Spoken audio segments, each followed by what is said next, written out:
How you going, everybody? And welcome to the NFL Brekkie Show alongside Laurie Horesh. I'm Phil Murphy. Week 12 concludes today on ESPN. If you're watching with Laws in New South Wales or nearby Victoria or really anywhere in that time zone, game kicks off 15 minutes afternoon on ESPN. Vikings hosting the Bears over on ESPN2. There's no Manning cast this week here in the U.S. or internationally. It is Sixers hosting the Lakers, but Laz, we're talking NFL today because after today's game, the next time that you wake up and watch a live NFL head-to-head, your calendar will read December. That's Friday morning for you, Cowboys Seahawks, a great Thursday night game here locally in the U.S. And this is where things get very volatile in the overall NFL space. Just look at the AFC race for the 1 seed this past week. The Black Friday, Saturday for you win, the dominance, the Hail Mary return for the Dolphins, move them with the win over the Jets to the 1 seed. Great. Well, when the Jags beat the Texans on Sunday local in Houston, Jags then take the 1 seed. Okay, great. Well, when the Chiefs come from behind and beat the Raiders, now they're the new 1 seed in the AFC. And of course, when the Ravens go into LA yesterday and get the win, now the 1 seeds changed four times in the matter of 48 hours, 3 times in the matter of 10 hours or so. We saw 5 teams improve their playoff odds by 10 or more percent, according to ESPN Analytics this weekend. We saw 4 teams have their playoff odds drop by 10%, and you can go ahead and make it 5 because the Chargers fell by 9.8% with their 10-point home loss to the Ravens. 'Tis the season, my friend. How your brain computed all that is, it's a beautifully marvelous thing that I get to enjoy and share every single week. You mentioned waking up there. I just want a quick shout out to, amongst many things, my body clock, because my phone, despite being plugged in and charging on Sunday night when I went to sleep, checked it, plugged in, was working. The power board had the orange light on. It was all fired up. Clearly fell asleep overnight. Not just me, the phone went to dust. Battery gone. Alarms weren't heard. I rolled over and thought, geez, I'm a little bit rested for this morning. What time is it? Why my alarms haven't gone off yet? 4:56 a.m. it was, Phil. 4:56 for a 5 a.m. kickoff. The Laurie Horesh body clock woke me up. It sensed something was wrong. The universe was upside down. Look, there's many things It sensed Giants-Pats was about to kick off, and you had to be there. First touchdown I didn't want to miss that misery. For someone was going to be miserable with a win, and someone was going to be jubilant with a loss, and then Belichick was going to be the only Pats entity miserable with a loss. Yeah, it's look. There's a lot of things that I could be doing better. There's a lot of things that I feel like I could be fine tuning my body a little better at this point in the 30s. But one thing that will not fail me is getting up for those kickoffs. The body clock delivered. A few other teams delivered and made us think, though, Phil. It made us think that, you know what it's time for? We're on the backstretch here. We've had Thanksgiving. To quote many a cliche head coach over the NFL's decades and decades, real football doesn't start till after Thanksgiving. So we're gonna put our money where our mouth is. We're gonna put our picks up on the board there. We're gonna have a little draft. And we love a little draft here, particularly me, because I'm undefeated in our Super Bowl champion drafts. To break it down for those that don't know, and welcome in. Look, the comment section has been absolutely phenomenal the last few weeks. It has been on fire, so please come on in. I can see them firing up already as I take a little look over. Brad, in there. Good morning, fellas. Brad wants to know if you should be happy or sad with the Panthers. We'll get into that in a little bit after they let Frank Reich go. But for those that don't know, Super Bowl champion draft, me and Phil, 5 picks each. Not snake style, just alternate pick style. We'll do snake style. We'll do snake style. Okay, we'll do snake style today. Phil, throwing it in there. He's the master of ceremonies when it comes to all things draft. I'm just the master of winning them. But we'll put it out there. Digital coin flip ready to go. Well, we're going to put it out there. Who we think takes the chockies at the end of this one? Who lifts the Lombardi? And you mentioned the AFC swapping over top seeds as the minutes ticked by. Not even hours, just minutes ticking by before the seedings changed there. And then on the NFC side of things, we've talked in recent weeks that have felt like certain familiar contenders were getting their ducks in a row to line up behind, once again, the NFC leading Philadelphia Eagles. But let's kick it off, Phil. No more preamble. Let's get into it. Let's see where the draft board falls. You can throw that coin up in the air. And would you like me to call it, or are you going to call it yourself in the air? You should call it before I toss it. We don't need a Jerome Bettis Thanksgiving Day situation. here. So Okay. you going heads or tails, Laz? It'll be tails, mate. Let's send this thing into the ether. This is good TV. That's great. Heads it is.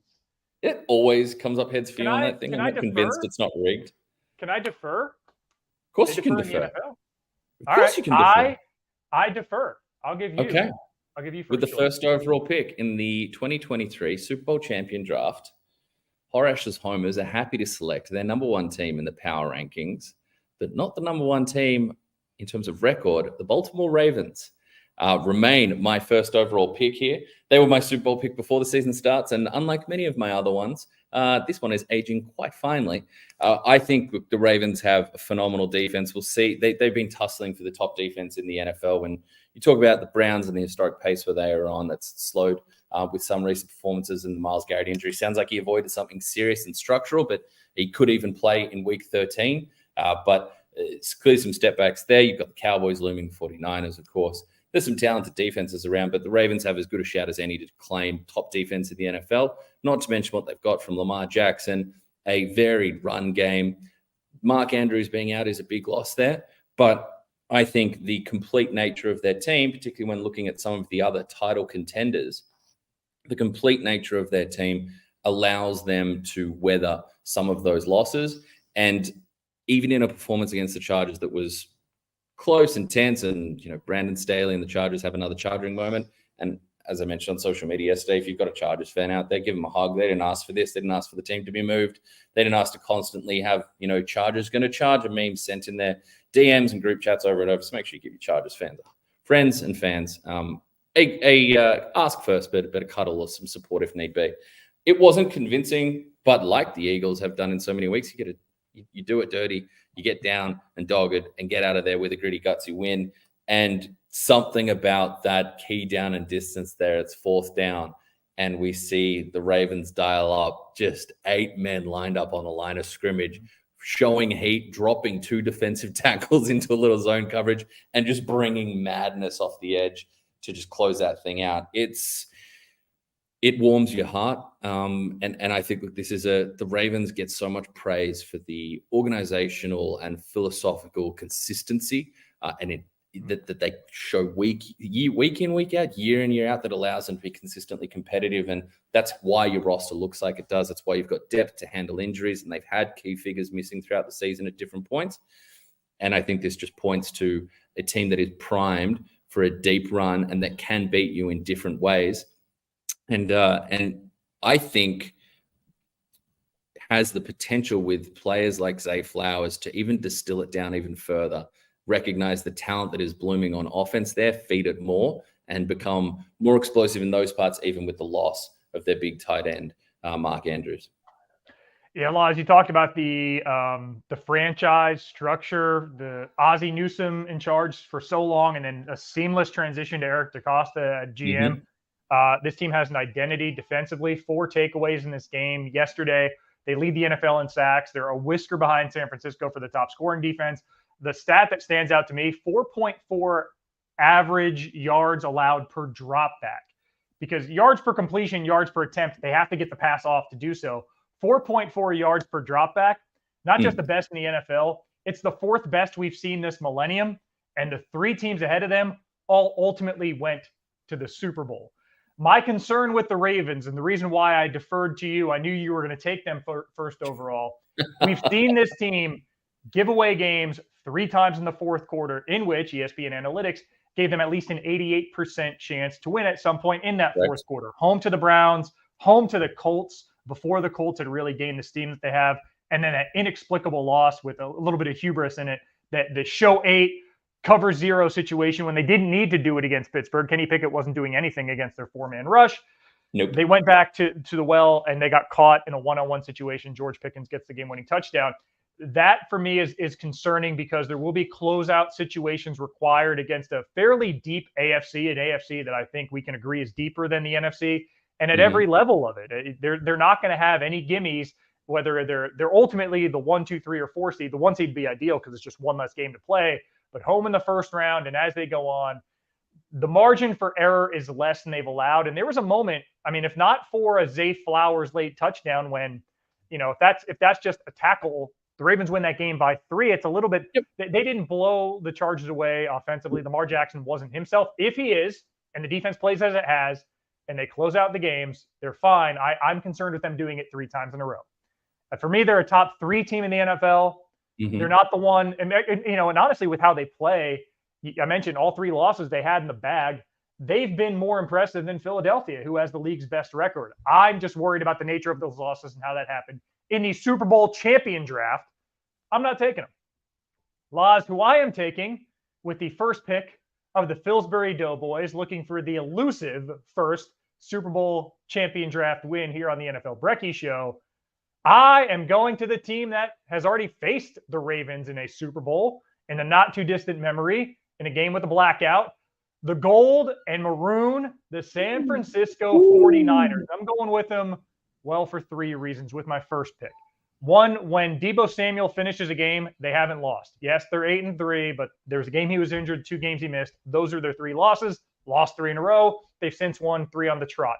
This team can control games on the ground. As much as that offense and George Kittle and Deebo Samuel and Christian McCaffrey out of the backfield has gotten credit, when they play very simple offense, which is hand the ball off to your running back, go behind your left tackle, they move it on the ground as well as we've ever seen for this franchise. Christian McCaffrey's already matched a franchise record, a team that's been around for a minute, for single season touchdowns. We got some time to go. He has 29 touchdowns through 25 games, which since the Super Bowl became a thing, nobody's surpassed it. We had Elroy Hirsch and Steve Van Buren of yesteryear, the only guys who have had more touchdowns, Gale Sayers and Steve Van Buren for that stat, of more than 29 touchdowns through 25 games. And what I like, when they run behind left tackle, 14 carries, 91 yards, 3 touchdowns against the Seahawks. Over the course of the season, when McCaffrey runs behind Trent Williams, 131 carries for 710 yards and 11 scores. Laz, that's 5.5 yards per carry. When we are telling you what we're doing, you can't stop it. And now, why I'm picking them, they've acquired a pass rush. The defense, even though they lose their safety for the year, Tufanga for an ACL tear, this team had one hole in its game through 8 weeks defensively, and that wasn't the ability to. They could pressure the quarterback, but couldn't close it down, couldn't get sacks. 18 sacks through 8 games. Since they acquired Chase Young, 5 sacks per game in the 3 that he's played. Now you had a potent pass rush. This team owns this division.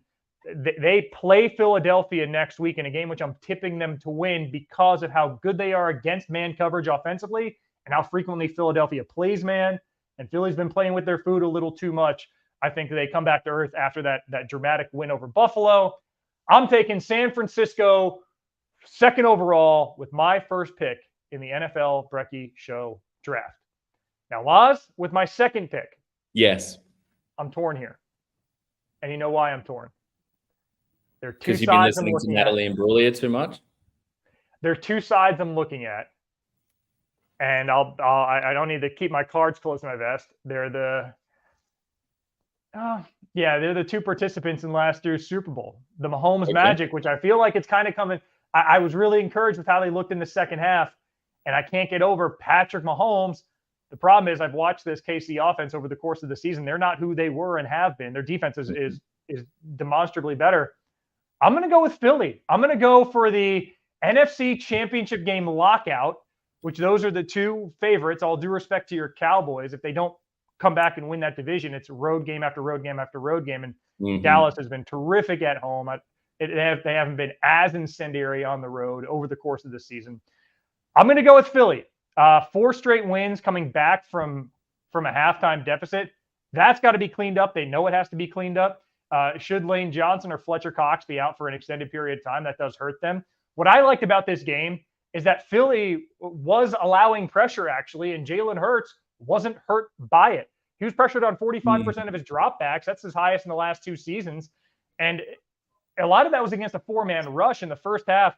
He just went 3 for 10 against a 4-man rush for 19 yards with the pick.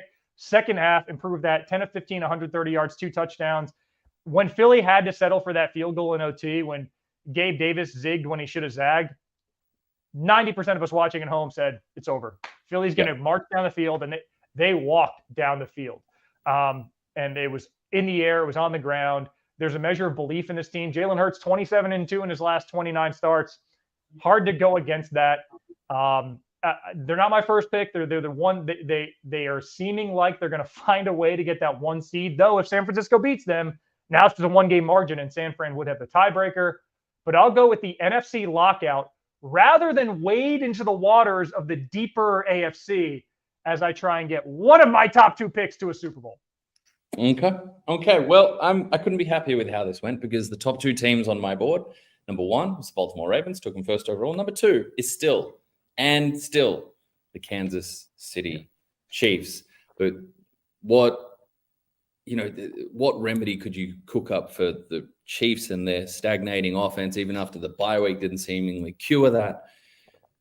What could you look for to really get you back on rhythm? How about getting woken up by the Raiders jumping out to an early lead against you? That'll shake you loose. Patrick Mahomes had a couple of very entertaining duels against the Raiders over his time as the dominant number 1 quarterback in the NFL with Kansas City. And we saw the run game get going. As someone who was lined up against Isaiah Pacheco in fantasy, I can tell you the run game really got going. Pacheco and we saw flashes of that against Philly, I think, a bit over a week ago, no, almost exactly a week ago. Going into that game, the question was, okay, against the secondary, you should be able to see Mahomes and that passing game get firing. But man, up front, that seems like they haven't been able to get the ground game flowing with any kind of consistency and rhythm. And the Eagles are stout up front. They were able to get gains there. That continued in this one against the Raiders. And we saw Patrick Mahomes start to layer some delicious throws to likes of Travis Kelce. Watson, again, in the end zone, Justin Watson, starting to become someone you consider talking about fantasy. Do you throw him as a kind of desperation flex if you get caught out in a bye week? Clearly got the eyes there. Look, I still think as the Chiefs, as the news has just dropped, the Chiefs have waived John Ross from the reserve retired list today. So more wide receiver question marks that exist there with Kansas City, and that probably is the prevailing question. You mentioned their improved defense, but we're talking about bona fide playoff credentials and victories on the wall there, Super Bowls on the wall, a coaching staff and quarterback mind meld that you would question. You wouldn't question any less than any other combination we see throughout the NFL. The Kansas City Chiefs are doing it in a different way this year, and it's been less convincing at times. But I think whilst that defense locks down really after the early gains given up against the Raiders and start to put the clamps down there, we can expect, I think, the Chiefs to lean into that run game going forward a little bit, because what does a good run game do? It does open up things. It opens up windows for a passing game. We know I've mentioned it, stagnated. It hasn't been as free-flowing, as explosive as not just in the Tyreek Hills, but even last year where the Chiefs problem solved the absence of Tyreek Hill on their way to Lombardi and another Super Bowl trophy for Mahomes and Reed. I'm going to stay with them. I'm happy to see them land there. Yes, I'm loaded up on the AFC side of things, and those two may very well have to battle it down in the AFC Championship. And that's good results as I'm concerned, because I think if it's the Ravens and the Chiefs that do find themselves in that final 2 on the AFC side of things, whoever emerges out of that into the Super Bowl, I think will probably be favored. I would lean that way. All right.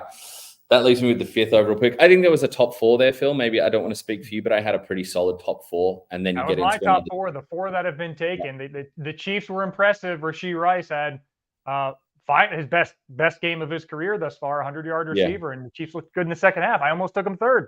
We're big fans over the SMU product. Okay, so they now drop down into a tier of 2. Because I've gone AFC heavy here, I'm going to stick to the board. I'm going to stick with the number 5 slot. I'm going to stick with those flat track bullies out of North Texas. Here come the Dallas Cowboys. Look, I don't think there's much more you need to say other than the next 5 weeks are going to define how we really feel about the Cowboys going into the postseason. And no views on Dak Prescott or the Cowboys franchise or Jerry Jones or anything like that.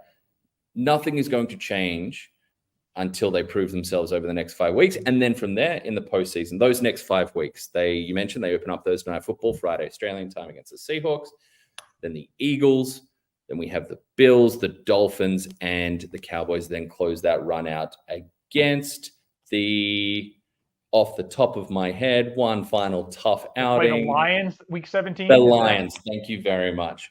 In Dallas. So you got those 5 contests. That's going to show you on both sides of all this, tests against good defenses and the tests against talented offenses there, and sometimes both in the same game. Who would have thunk it in this year, 2023?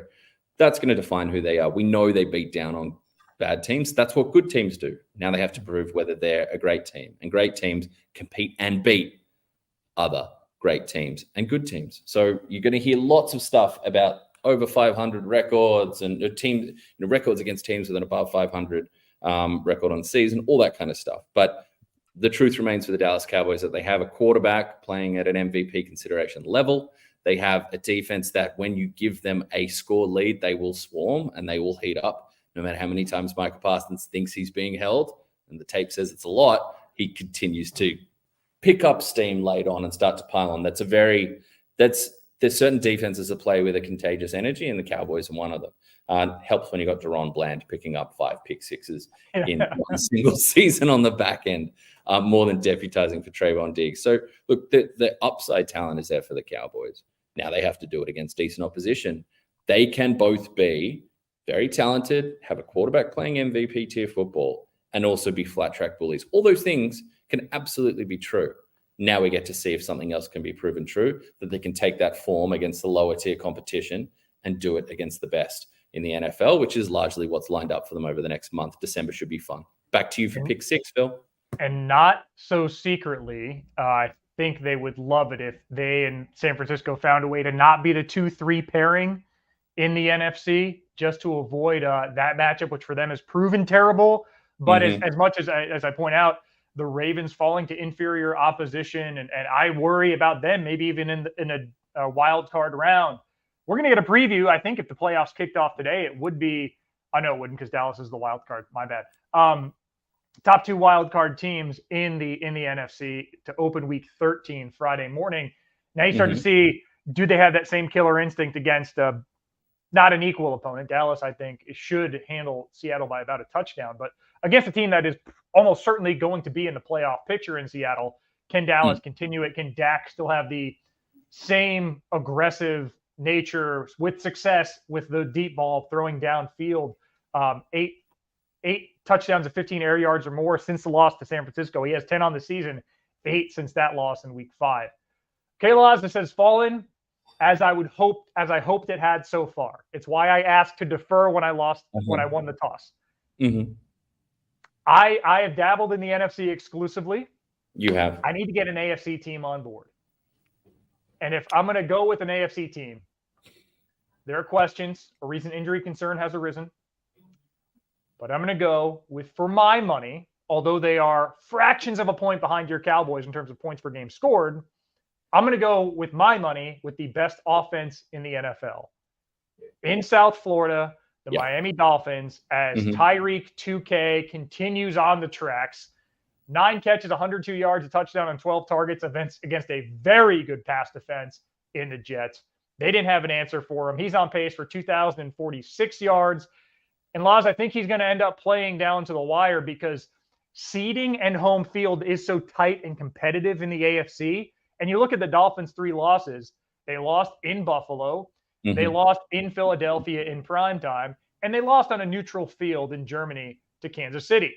Yeah. So for them, home field, the difference between the 2 and the 3 and the 4, I think it means more than a lot of teams. They don't want to go to a colder environment. They don't want to be playing in Kansas City in January. They'd much prefer to be, South Florida, where it's, 20 degrees Celsius in January and it's pristine and it's a track competition.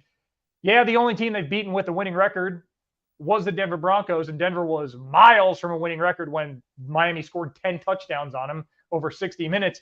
But the last 3 games for the Dolphins, we're gonna get a good test for where they are against playoff competition, because it's going to be teams that are either in the playoffs or fighting for a playoff spot. They close. You mentioned the Cowboys already. They host Dallas. They visit Baltimore, which is going to have significant consequences for that AFC 1 seed against 2 likely division winners. And then they host the Bills. So this team, if they can overcome the loss of Jalen Phillips, if that pass defense that has shown flashes of being strong, can pair up with a passing attack and an offense that, look, we talked about how well Patrick Mahomes and Jalen Hurts are statistically playing from behind, both coming back from double-digit deficits this week. Miami has the horsepower to do so. They're like the Golden State Warriors in that there's just a moment in every game where they score 3 times and you blink and you're like, how did we get from down 17-10 to up 31-17 in 5 minutes? Because they have speed that is unparalleled in the NFL, which is as fast as it's ever been. So if they can build up some momentum in week 16 to 18, I like my chances with my pick 6 to take it all the way, as one does with the pick 6. My number 17. Yeah, this is where it gets real interesting. This is where it gets dicey. While you mull, I'll recount. First overall, well, I'll do the teams. I took Baltimore Ravens, came back at pick 4, added the Kansas City Chiefs, pick 5, the high-flying and potentially swift-falling in the playoffs Dallas Cowboys, and then Phil took, with his double pick at the top there, we see the San Francisco 49ers, Philadelphia Eagles come off the board, and then he adds his first AFC team, just now at pick 6, with the scintillating offense that is the Miami Dolphins. Got an improving defense as well. Like some of the talent was coming back, but Jalen Phillips lost with just a brutal Achilles tear that once again asked the question, with all the money in the NFL, why turf? Why? Phil, pick 7. Where did you land? Did you like my little preamble I gave you there? Well, a little vamping for you to ramp you up. It might have worked out for me. It might have worked out for you, because in that time I've changed my pick from what my reflex was.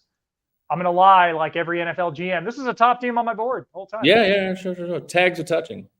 I'm going to go with the team that it seems like they have performed to the inversion of expectations. We started the year all high on them, and they stumble out of the gates. And they say, okay, well, they're one of the disappointments. They're a team that's, like the Chargers are, the Bills have been to this point. They're a disappointment. I don't like where and then they get hot. And then once we start to believe in them, they fall. And now they go on the road in the division, and we're thinking this is where the house of cards crumbles, and they get a division win in a close, tough game. I'm going with Jacksonville. Whose supporting cast was, as you apparently are well aware, is starting to step up behind their quarterback, who's somewhere in that 5 to 8 range in NFL QBs, and he shows flashes of being beyond that. 13% pressure rate against the Texans, who, granted, don't rush a passer that well, which is why they went out and got one in Derek Barnett when he was released. That was a season low in terms of pressure rate allowed. Great job, by the offensive line. That pressure rate was much higher. I think it was 42% when Houston went to Jacksonville and beat them. 200 yards after the catch in that win over Houston. A lot of catch and run, schemed well. Calvin Ridley, that route he ran on the goal line was chef's kiss. And Laz, what I like most about what Trevor Lawrence is doing, or 2 years ago, you and I talked about how this team was just not performing well on third down for whatever reason. It wasn't like they were in third and long situations. It was just a lack of execution. Lawrence was in the low 50s in terms of his completion percentage on third down. Last year, that went up to low 60s, now 66%. And on third down, the money down in this win, 8 for 11 passing, 119 yards, touchdown, no picks. They go into Houston. By a margin of millimeters, they get a win, man. But margins are small in this league. And I think once we get to the playoffs, they're going to be in a position again in which people are overlooking them, even if they end up as the 2 seed, which they well could. I mean, their schedule is very favorable compared to a Baltimore and a Kansas City and Miami down the stretch. Jacksonville can snake their way to home game, not just in the first round, but in the second as well. And people are going to be doubting them again. They're going to say, well, they're probably going to be home underdogs in the divisional round to a Kansas City. Got them right where we want them, was. This team, the Jacksonville Jaguars, the Ricky Bobby of the AFC South, they've finished first or last, and they're looking like they're going to be first for now 8 straight seasons. I'll ride them. It's not a dark horse, but like a tan horse all the way to the Super Bowl. That's brutal. That's brutal. After I make my next pick, I'd like to know if this was who you were tossing up. No, I all the reasons you picked there. I think they're finding form at the right time. Brad Bolt comes in with... There we go. If you start quoting Fast and the Furious, you're going to appear on screen. Brad, Jags. Yeah, we got Ricky Bobby. We got Dom Toretto. All about family. But as real racers know, Phil, doesn't matter if you win by an inch or a mile, winning is winning. Yeah. Life's measured a quarter mile at a time. Could also be the Philadelphia Eagles motto. 400 yards, which is what Trevor Lawrence almost threw for it. I know he didn't. He was. Yeah, we got a glimpse into the future of the AFC South there with, you know, both these guys chucking over 300 yards, some phenomenal passing, some moments on defense to try and stall this thing out. But I think it's just a taste of the phenomenal quarterback talent that we have in that division between those two teams. And then you look at someone like an Anthony Richardson coming back next year, and then, you know, the off the back of the Mayo conversation last week. And the future of Will Levis there in Tennessee. But you mentioned the schedule down the way for the Jaguars. It's not a terrible thing that they play the Ravens, because it could allow them to tip their seeding in their advantage in 3 weeks' time. But outside of that Ravens contest, they got the backup Bengals, the backup Browns, the Tampa Bay Buccaneers, the Panthers, and then the Titans in their last 6 weeks, all enveloping. I mean, that's a nice smooth. Hey, you don't want to rest your starters because you need to win.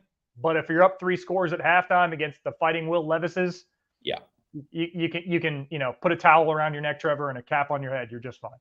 So I'm left asking, where do I turn to next? And it's a team that we saw play yesterday in the thriller against the Philadelphia Eagles. I'm not number one on the Buffalo Bills bandwagon, but I will circle the wagons for the Buffalo Bills here and make them another AFC pick. I'm currently sitting at 3-1, which I think tells you a bit about how the NFC is shaping up.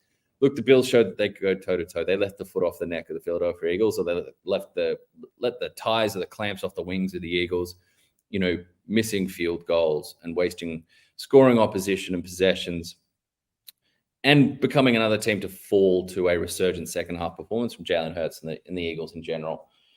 I think the Buffalo Bills showed that at their height, Josh Allen can outduel any quarterback in the NFL. Some of the ball delivery that we saw from him, the layers of the levels of the field with which he can attack. Yes, sometimes it's just howitzers with his arm strength, and other times we do see that growth in his trajectory control. From a defensive standpoint, the injuries are too significant for them to overcome. To expect them to get back to being a top 10 defense in the NFL from what they've suffered literally at every single level, and not in average players or decent glue guys. Some of their star talent that is missing from this team. I mean, yeah, all pros that are removed. There aren't Matt Milanos growing on trees, fellas. No.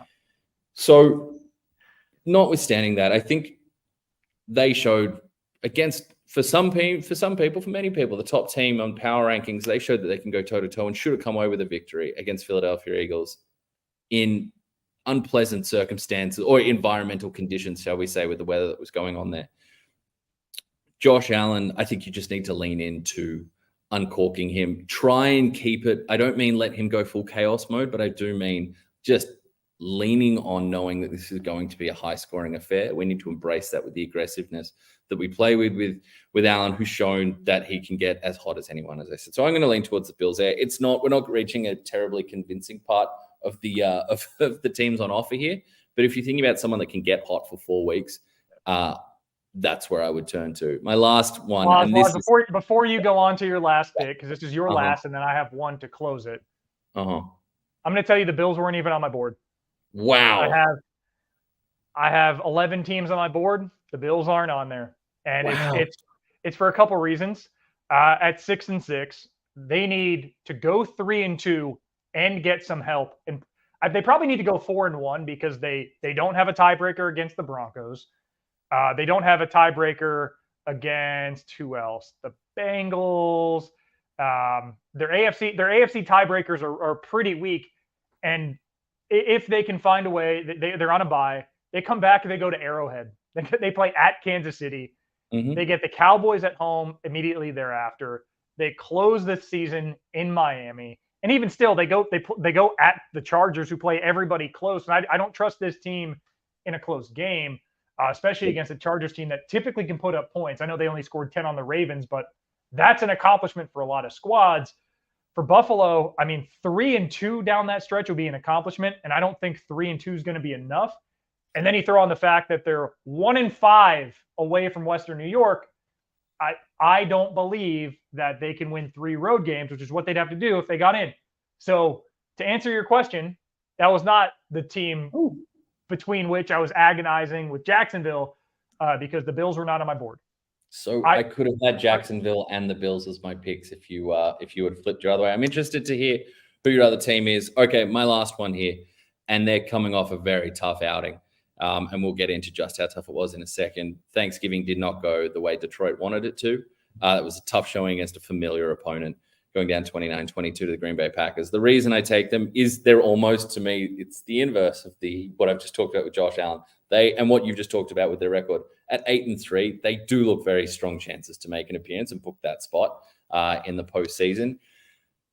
I think we're seeing that this roster, it's not at a stage of profound depth, and depth is hard to come across in the NFL, but sustaining injuries, particularly on the defensive side, they're not in a position to stand up. We've seen that defense continue. It's been, I believe, 4 of the last 5 outings have conceded 26 points or more. We're starting to see the leakiness come back into that defense field, despite the fact that you are having, that there are players.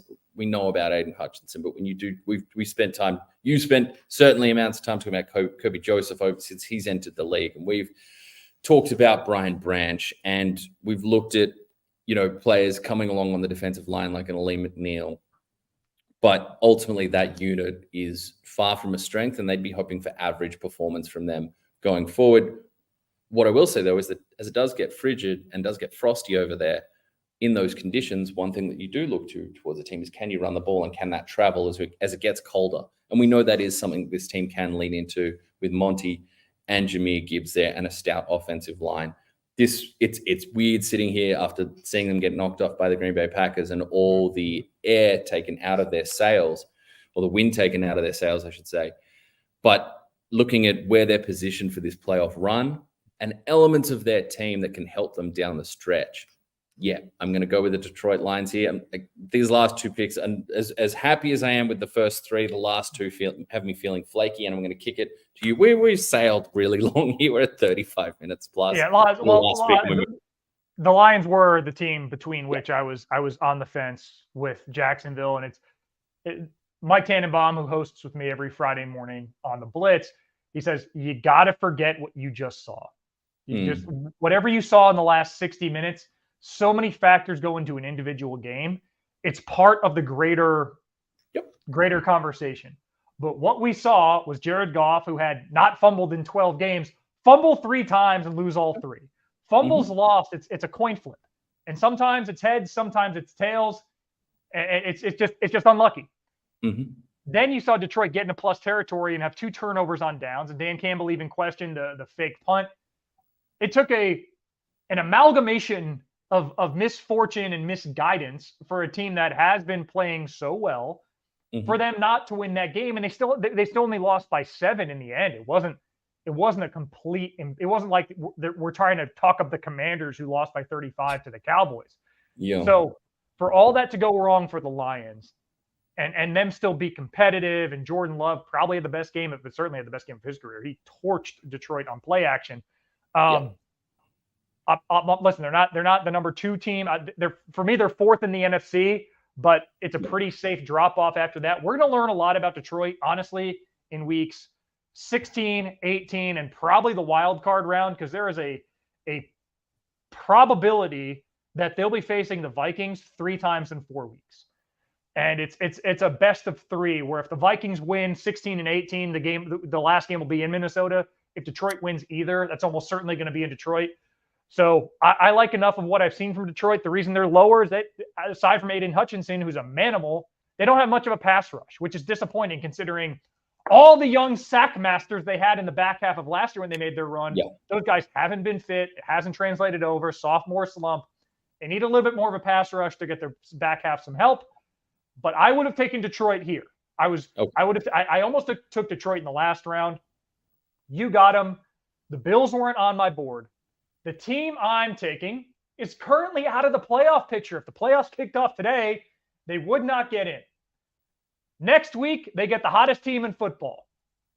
May not come away with a victory there and on the road. Then, Laws, here's their schedule. Jets at home. Titans at home. At the depleted Browns. Titans on the road. And then home to the Colts, who for me are a true dark horse. If the playoffs were today, the Colts would get in. Laws, of course, I'm talking about the Houston Texans. They have outside of the NFC South, they have the easiest remaining strength of schedule in the NFL. They have tiebreakers over a lot of these teams. Right now, the AFC tiebreaker over the Broncos. If they go to Denver and lose, that's going to make their route to the playoffs very tumultuous. But what I've seen from the come-from-behind win against the Bengals, and even in this loss, most recently at home to Jacksonville, there is a respect, if not fear, for when C.J. Stroud has the ball in a 2-minute offense. It's a contagious asset to his team, and it's that, you know, Mahomes, Joe Burrow, Jalen Hurts, that respect that the elite QB gets, where it's like, we don't just have to score, we got to consider the clock. We can't give that dude a second. C.J. Stroud was sacked 4 times in this game, twice on that last drive, one of which resulted in a 2nd and 25, which, no dramas, we're still going to move the sticks anyway. And I mentioned how close that was. If Matt Amendola had a peanut butter and jelly sandwich before the game and just had a couple more grams of carbs, that's good from 58.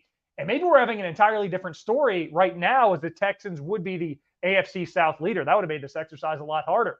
There's other opponents are shrouded with fear when they face C.J. Stroud and this offense.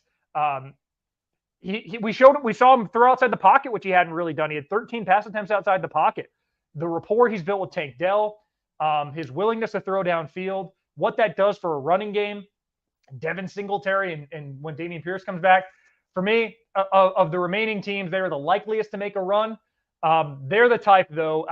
Listen, Super Bowl is a long shot. That's why they're the 10th pick in a 10-team draft. But there isn't an AFC team out there. Normally, when you get the 7 seed, it's like, oh, you're a 10-point favorite at home. We're going to take, San Francisco is going to be favored by, I don't know, whoever ends up the last. If it's Seattle, San Francisco is going to be 8.5-point favorites in the wild card round in a 2-7 game. That's not going to be the case for the Texans when they go on the road in the wild card round. There's going to be a real, we got to put this team away because they're almost too young to learn any better. I know we kept them out of SB 5-8, but Laz, you said yourself, it was only, I had to convince you. You were ready to overlook the age on the ID card and let him in the door anyway. Very highly suspect. I think they're going to make some noise. They're a year ahead of schedule. I'm going with the Texans as my 10 pick. Nah, that's a nice way for you to come around to my thinking. No, the Texans were number 10 on my board. They were the last team there. So my board got absolutely wiped clean there in the draft, which makes me feel like I've got a decent read on where we're going, which means I'll be proven wrong in a matter of hours, probably. That concludes the draft, which absolutely ran long, which means we're going to power through the next segments there, but always fun drafting. And as I said at the top, I've got an impeccable record here. Feel a little shaky about how it closed out. But, it's not like I haven't had a gut call or a gut feeling that hasn't gone drastically wrong in the NFL world before. Yeah. All right, so, again, if the last 2 years we've done this, and I think we've only done this the last 2, maybe 3. I think it's only 2. If those are any indicator, you can go ahead and pencil in a Ravens-Cowboys Super Bowl. After a Cowboys-Lions NFC Championship game and a Ravens-Chiefs because it's usually you have. Yeah, I mean, last year I think you might have had a conference championship game lockout. I had a rough go of it. It's usually, as Alex Smith noted, it's usually a Patriots back in the heyday in the AFC East situation where they got this wrapped up with like a month to go. Yeah. No, I think I had the Bengals in year 1, and they were 2 minutes away. But then last year was kind of anticlimactic. Okay, Laz, it's time for us to fire up the grill. It is our hot take hotline presented by Macca's, where we take your takes, your sizzling, spicy takes, and Laz and I tell you if it's just the right amount of heat or if it's a little overcooked. Yeah. So, Laz, we should start. Honestly, where we should start is where you ended the draft. You ended the Super Bowl champion draft, and that is with Sean's take.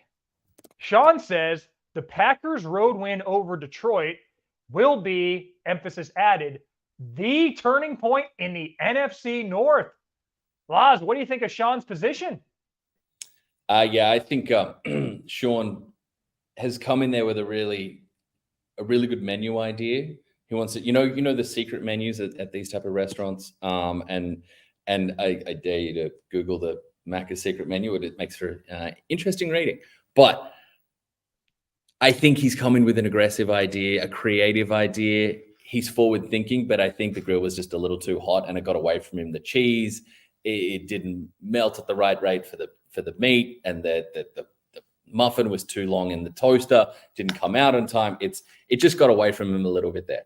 I think that whilst in a grand scheme of things, I think if you're saying it was a turning point perhaps for Jordan Love and our expectation going forward, I think Jordan Love's been stacking good performances. So it's from a big picture, macro look. Let's step back and talk about seasons into the future. Yes, perhaps this is a turning point as people, whilst the Packers have kind of been sleepy this year and not on everybody's radar, if you dive into it, there's some really promising stuff from Jordan Love. And I think it's reignited a bit of faith around Matt LaFleur, where there's some buzz talking about him. But from this season, no, I still think the Detroit Lions, from a schedule standpoint, from what you talked about, the Detroit Lions have been on a pretty favorable side of turnovers for the past 18 months, particularly, or the past 12 months, really. The back end of last season and certainly through this season, the turnover differential has definitely been on this side. You talked about all the variables that went against them in that contest. I think the Lions will get back onto a more regular programming schedule the rest of the way. We've talked about the softness of the opponents that they do face through much of this season, with some tests down the road. The Vikings, you mentioned, the Cowboys, they do play. So no, I do not think this is ultimately a turning point in the NFC North. I still think this will be the Lions division. But I think there's a good, like I said, I think the execution on the day in the kitchen got away from Sean. It's the idea he came into holds merit down the road. Maybe we pivot off some of the menu items or the creativity that he had, and it takes us to a stronger place perhaps in 2024. Laz, I agree that if this were a turning point for Jordan Love's season, it would satisfy. When Love's QBR in this game was 90.6. When the Packers lost to the Lions in week 4, it was 7. Just 7 was the QBR. 7. He goes 9. Love goes 9 for 11 with a season best, a career best, $151 through the air, and a touchdown on play action. But the Packers are still 5-6. Yeah. And next week, don't look now or look, they face the Chiefs on Sunday Night Football, our featured game after Herm and I host the Blitz. The Packers road win, if anything, it was the Vikings' rare time when they were donning green and gold, because the Vikings, closer than I would have thought, home favorites today against the Bears. If the Vikings win, they head into their very late season bye at 7-5, a game and a half behind Detroit with 2 head-to-head matchups. Yeah. So it keeps the door ajar for Minnesota. But I think more than anything, what it's going to prove is that this is the wake-up call that Detroit needed, because players are lying if they say they don't look at schedules and look ahead. All of these guys were thinking, hey, we run through this division with a bunch of teams at the bottom of the ladder. We're going to roll the Bears. They didn't. They had to come from behind, down 12 with 4 minutes left. At 0-83 were teams league-wide in that exact situation at that game. Jared Goff pulled it out of the fire. Couldn't quite pull it out of the fire against the Packers, but if that game's 4 minutes longer, they probably do. So this team, I think the Lions get the welcome wake-up call. The Vikings, the better they play, Detroit's going to take that game seriously. They are superior from a personnel standpoint, a coaching standpoint, and a positional standpoint. They have a tiebreaker even over the Packers. So for the Packers, they're 3 games back on the ladder. They play the Chiefs next, and they probably need to make up 4 with how tiebreakers are going to go between those two now that they split the season series. It's a little too spicy for me. Laz, our next hot take from Ben with no number: the Seahawks desperately need to move on from Geno. The Seahawks desperately need to move on from Geno. Laz, I'm going to go. It's a little too spicy for me. Not that I'm not claiming Geno Smith is an elite quarterback. Is it who are you going to sign out there today? I mean, the Browns are probably going to start Joe Flacco next week. That's where we've reached in the barrel. The Seahawks are going to get a playoff spot. Sure, you can draft a developmental guy in the middle of the first round, whether you want a J.J. McCarthy or Bo Nix or Shador Sanders or any of these guys. You ain't getting one of the ready-to-go C.J. Stroud level rookies out there. As Geno goes, so goes this team. But Laz, I'm going to point something out. I'm going to go through his 3 worst QBR games, all Seahawks losses, that Geno Smith has had this year. You tell me what you find in common. All right, worst QBR games for Geno Smith. We have week 9, a lopsided loss at Baltimore, 46% completions. Geno was sacked 4 times. Second worst QBR was the loss Thursday night, local, Friday, early Arvo by you, to San Francisco. Geno was sacked 6 times a season high. Third lowest QBR, loss at Cincinnati. Only time Geno's thrown multiple picks in a game this season. He was sacked 4 times. Yeah. Those are his most time sacked and tied for his second most time sacked. 14 sacks allowed in 3 games? When the offensive line doesn't perform well, when they get beaten by a superior pass rush, that's when he struggles. So for me, it's more they've had swings and misses at tackle in the draft. I'm not claiming Geno Smith is a top 10 QB, but he's not the problem. Most quarterbacks, aside from the cream of the crop, would struggle in that scenario. So even Ben with no number, I see where you're going. Just you got it at like a 9 on the heater. You do more like a 7. Yeah, the Seahawks don't have a Geno problem. They got an offensive line problem and a protection problem. They've had health issues to tackle. They've had some of their bookend right and left tackle there with Lucas and Cross missing time.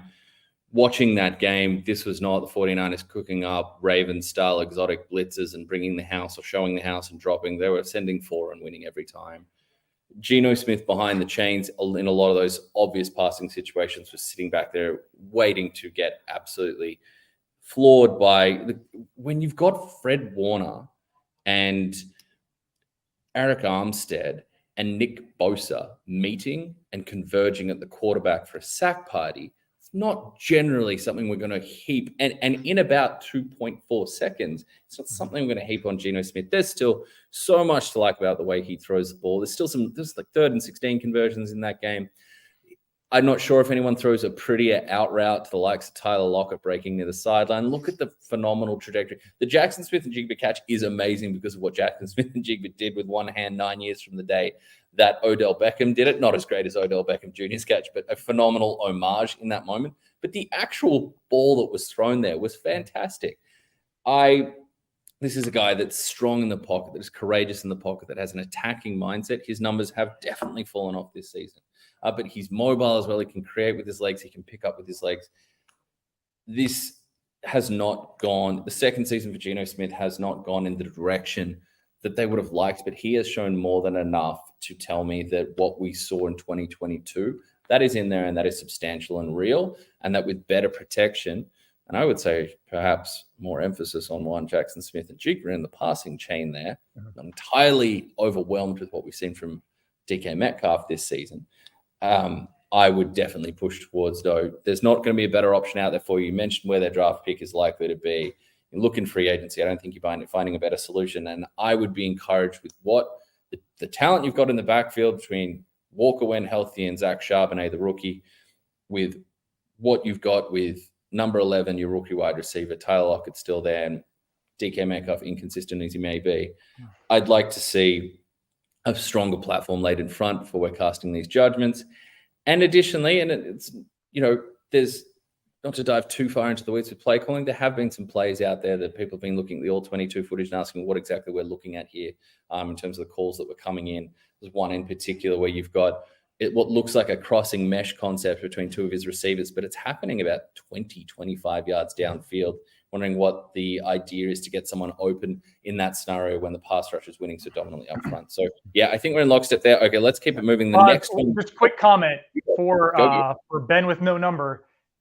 If you're sitting there at the draft, 22 overall, there's a good chance Michael Penix, local kid, Seattle, Washington, UW is available to them.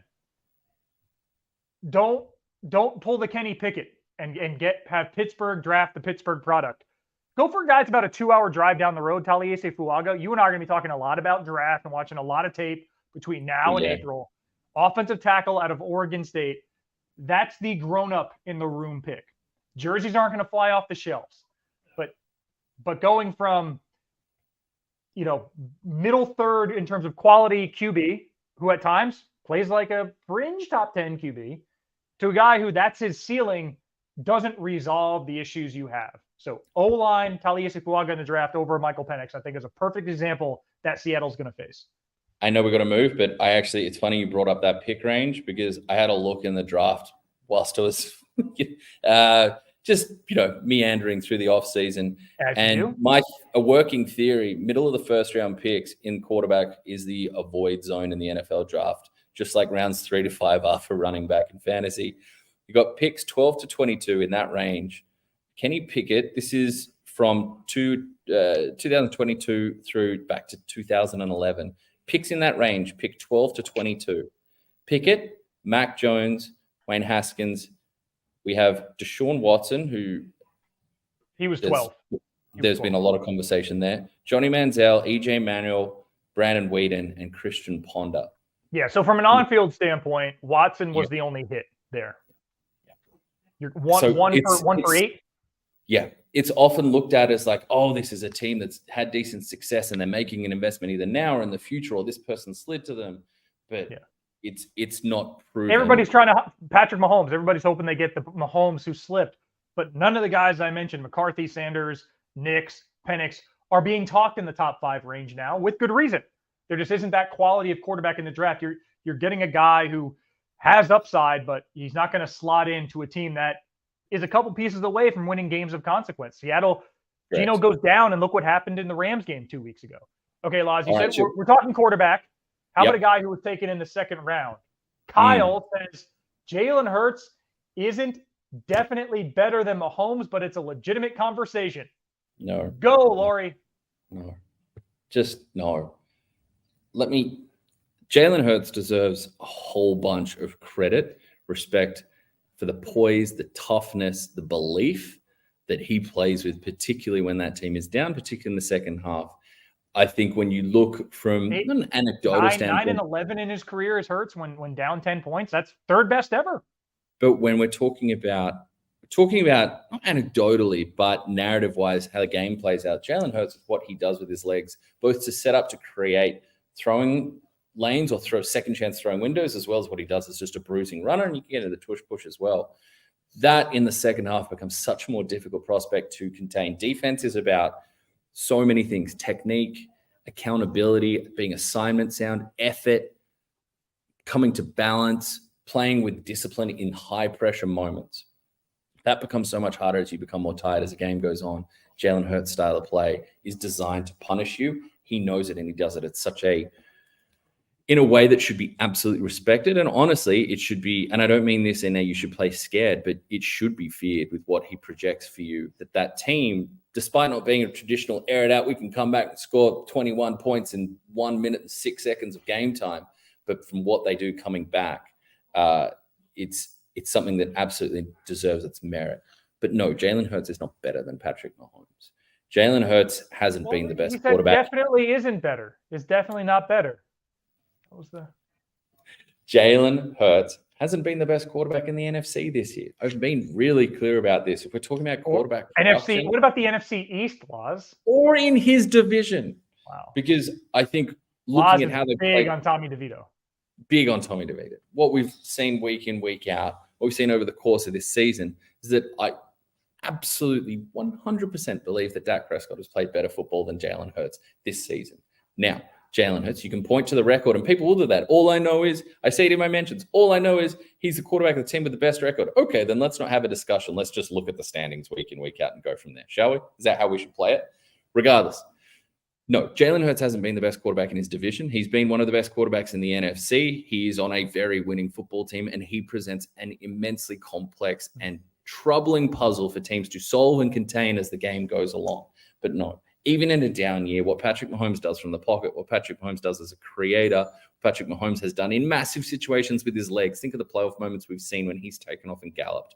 No, it is not a conversation that Jalen Hurts is better than Patrick Mahomes at this stage of his career, at any stage so far. We will see where the future holds. But as someone who sits here and says Patrick Mahomes has played quarterback at the best level he's ever seen, no, it's not a conversation. And I think there have been far too many underwhelming moments throughout this season from the Eagles passing game to have it sincerely. I will only say, if we're talking about his ability to lead, his ability to instill belief, he has the best passer rating when level or down in the second half of games this year. He's the best. You know who's the worst? Brock Purdy, which is crazy because they play each other this weekend. Jalen Hurts is a quarterback that most teams would take. I think he has found a dream fit in a dream scenario. I'm not saying he's a system QB because that comes across as pejorative. But he elevates the system he's in, but the system also helps. The reason, you know why the tush push works best in Philadelphia? Because you have a QB who can squat 250 kilos, unlike anybody else. And he's not, the criticism, he's small. He's not small. He's short. Those are different. He is built like a brick house. Different. He leads very well. He's got terrific weapons around him. It's all deployed quite well. And even still, as you and I have discussed ad nauseum, it's been imperfect. This team's gotten to a lot of slow starts. And if you look at what the CV is of a Mahomes and other elite QBs, what they can do in terms of how they throw the ball, you can't argue with wins and losses, of course. It's a make or miss league. But I think when we're having this conversation in January, it's not going to be Philadelphia's in the Super Bowl because Hurts threw for 333 and 4 touchdowns and no picks. Whereas any other elite QB who we might talk about, a Burrow, a Mahomes, even a Herbert, they have that in their bag. Dak Prescott, Jalen Hurts does not.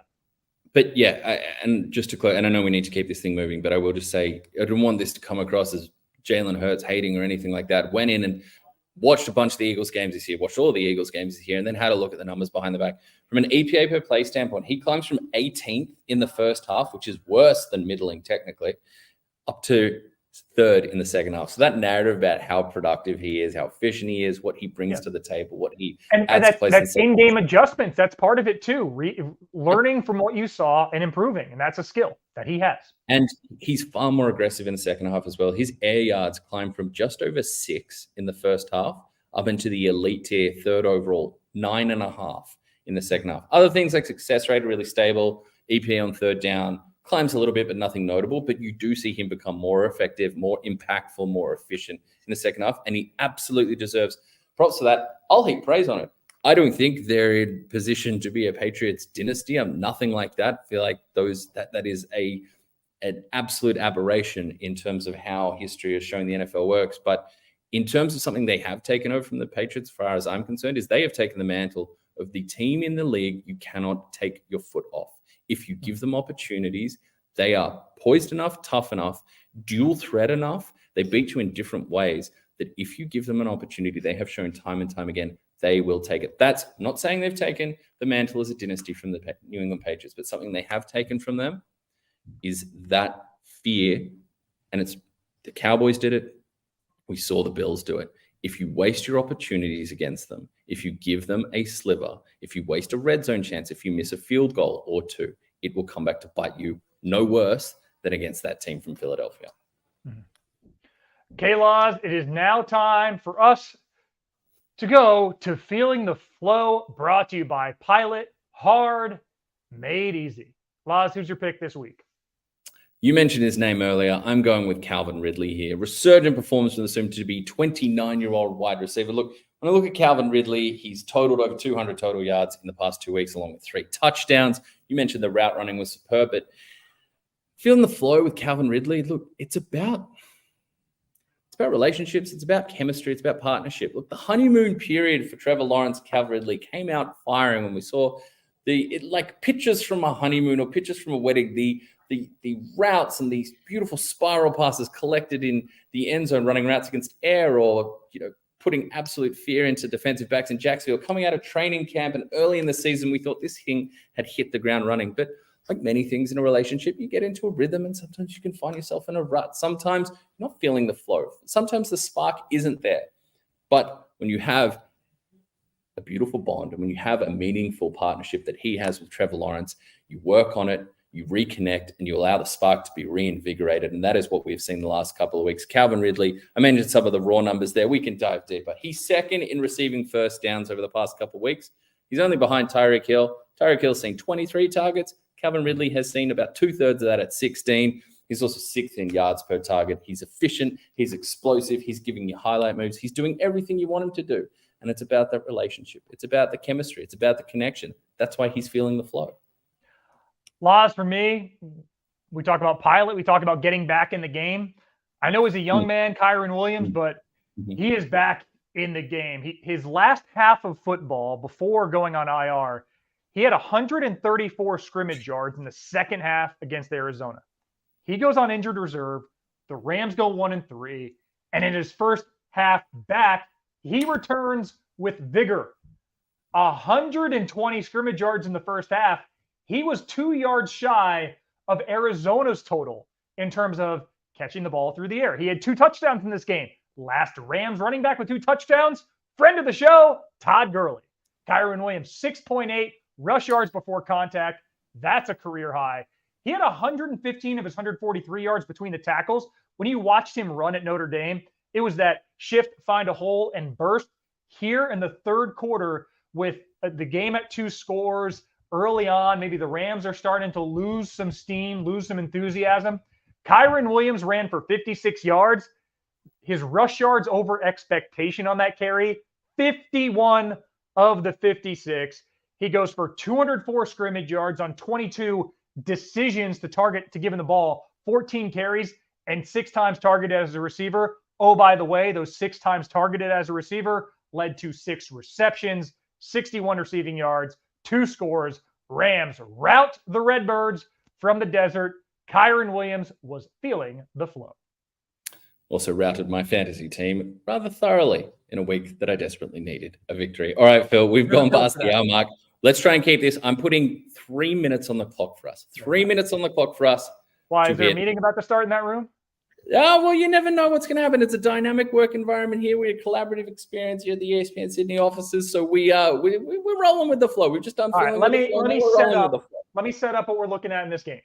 Mm-hmm. This is popular demand brought to you by Tab. Week 12's finale, Vikings hosting the Bears. Vikings, just 3-point favorites. I'm all over that. Scares the heck out of me. That number stinks. 43.5 is the total.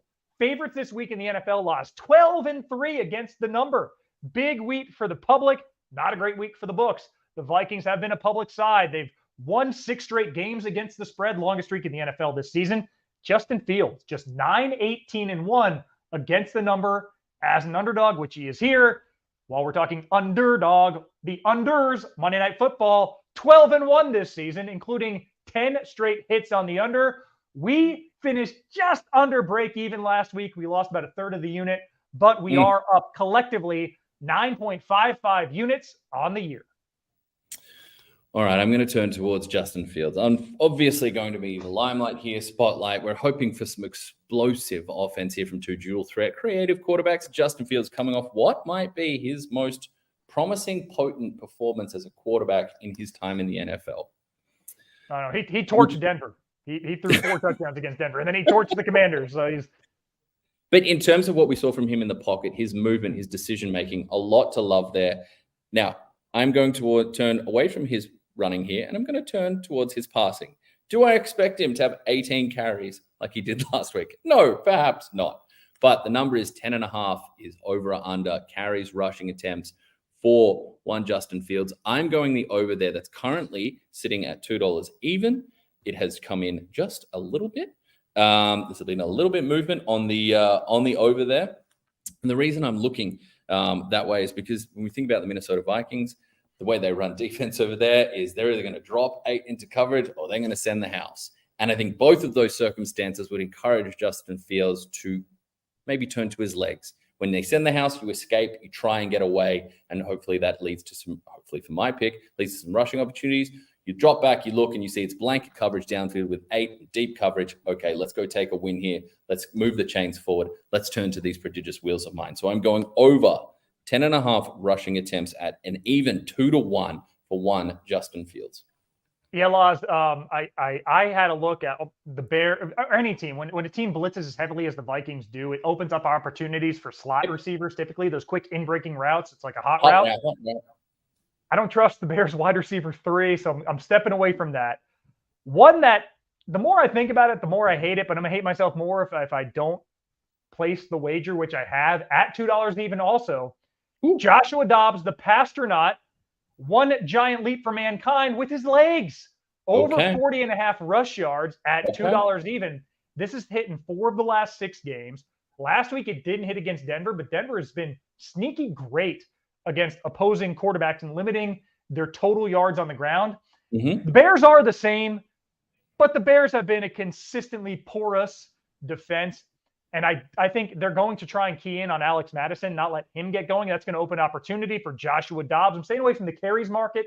I think this is a couple chunk plays. He's going to have a game like 5 carries, 50 yards, 5 carries, 49 yards. Give me even money over 40.5 on tab. I'm going to take it. All right. It's interesting you've looked at Josh Dobbs there. I'm going with Josh Dobbs as well. I tend to lean on over bets here, which maybe makes it suckers bets, but hey, we're in the black on the season, so it can't be all bad. I'm going Josh Dobbs, longest completion under 35.5 yards. The Bears have only given up that mark twice in the last 6 games, including another meeting with the Minnesota Vikings, who are operating different quarterback at that time, but they have not hit deep passes with consistency. The Bears have not conceded deep passes with consistency. They've shown some life on defense in the last month or so compared to where we thought we were coming in at the start of the season. I don't think Josh Dobbs, I think rushing certainly could be a facet there. See how highly featured one Alexander Madison is, but I don't see them having a huge chunk gain through the air against this Bears secondary and defense. The way they're playing right now, it's not overwhelming. I'm not talking about Legion of Boom. I'm talking about monsters of the midway, but numbers show that the Bears have not been giving up that type of completion so far this season. I think we get chaos. I think we get fireworks. I think we get a lot of fun in this contest. I think Dobbs and Fields' return breathes life into a contest that was not looking great a couple of weeks ago. So yes, I'm leaning there. That's my second pick. That's at $1.75.